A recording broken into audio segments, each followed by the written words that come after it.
children. This time we'll be doing a very important topic in physics, and that is magnetism, and the subtopic is hysteresis loop. This is very important. There are about 60, 70 short questions, beautiful short questions in which you can score marks.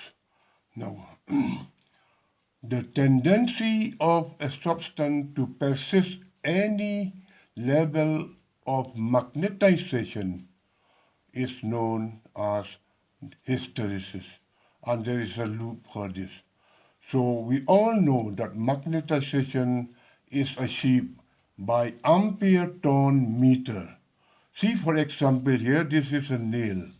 This is a nail, and we know that a coil, when a current flows through the coil, it exhibits magnetic field through the axis of the coil. So this is a nail, this is a battery, 1.5 volt pencil battery, and remember, it should be dry cell. Don't play with rechargeable cell because they have very low internal resistance. Sometimes due to short circuit, they may explode. So it is not good, it is not safe. And here is a holding pin, a metal holding pin here near. What you will see is when you pass the current, this holding pin will be attracted, so it will be magnetized. So this is the thing. Now this pin, what you do, you take this pin and you put it on a thermocol floating on the water.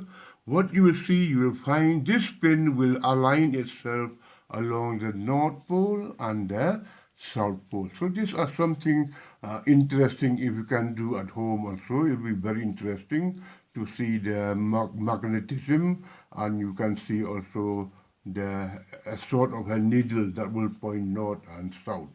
Now, hysteresis loop, it means what?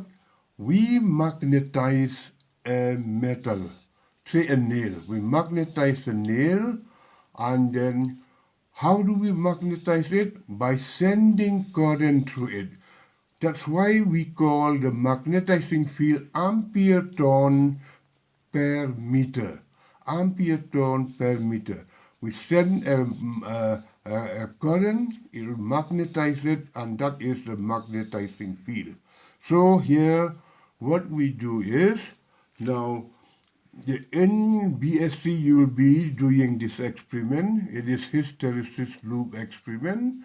So it consists of a substance to be magnetized, a metal, it should be a magnetic metal, and then you have coil like this, and then you have got arrangement to change the current from 0 to 2, 2 to 0, 0 to 5, 5 to 0 in quick succession, say 1 second, in 2 seconds you can change it, and that is known as the magnetizing field.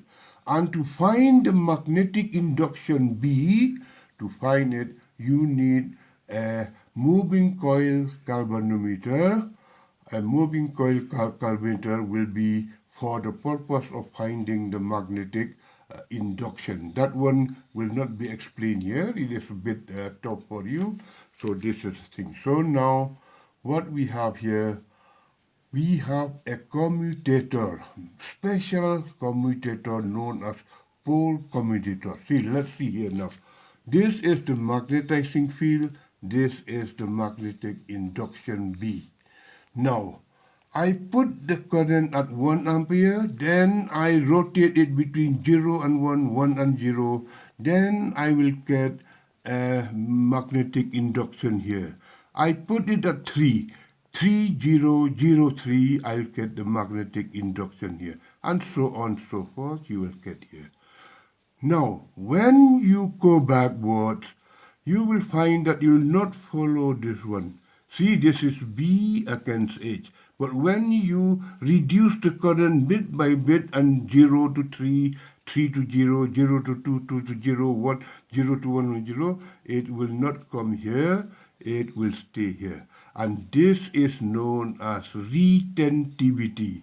When the magnetic field is zero, the magnetic induction does not come to zero anymore, it stays at Q. And then you need a demagnetizing field here. So now you reverse the current, then you go from 1 to 0, 0 to 1, 2 to 0, 0 to 2, 3, then you will get here, it will come here. Then you proceed further, demagnetize it further, you will get the clock in the negative side, in the negative region. Then you can go again, you can minus, minus, then plus, plus, then finally it will be this. This is a very important curve. It is known as hysteresis loop. What do we get from here?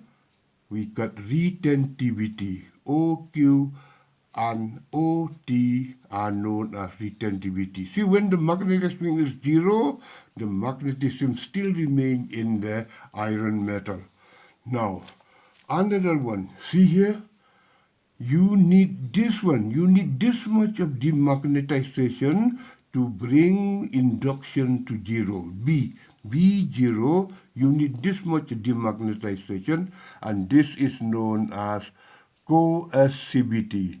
So one is retentivity and one is known as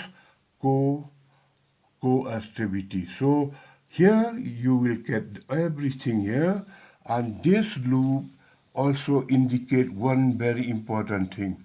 This loop indicate mu, that means how much permeable is the metal to the magnetizing field. This one, and then you know retentivity, you know coercivity, and the whole area will give you the heat generated during magnetization.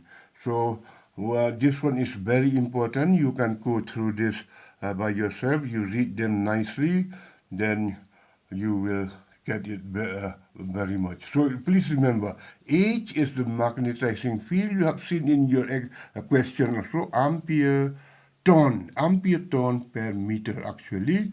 This is the magnetizing field, induction, and this is hysteresis. And there are about 60 questions, just a 20-second question from this. And if you can master this nicely, you will find no problem to answer the question. Good night.